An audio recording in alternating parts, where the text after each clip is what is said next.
Today we're going to be taking a look at this low voltage landscape light. In this video, I'm going to show you what comes in the box, install it for you, demo it for you, and give you my honest opinion.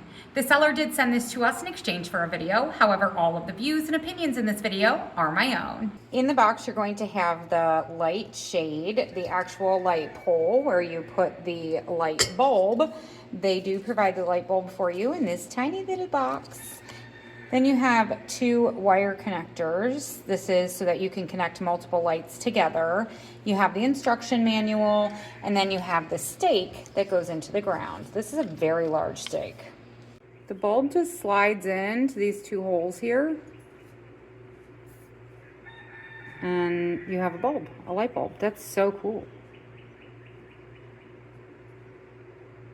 Then the lampshade screws on top, and you can see that there's a gasket in there to prevent moisture from getting in. To connect the stake, you do need to feed the line through and pull it out the edge there. For the purposes of this video, I'm only going to be installing one light. And to do that, you're going to need a low voltage transformer. You're going to take your wires that come out of the bottom of the light and split them a little bit to give yourself more room to work. Then you put one under the common ground and one on a 12 volt.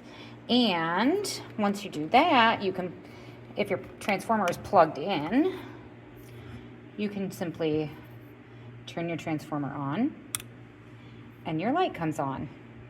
It's fantastic.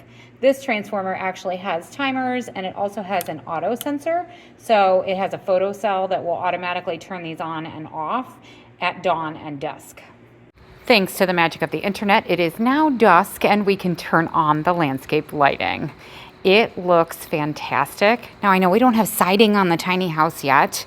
It's okay, it will come, but imagine this on either side of our French patio front door.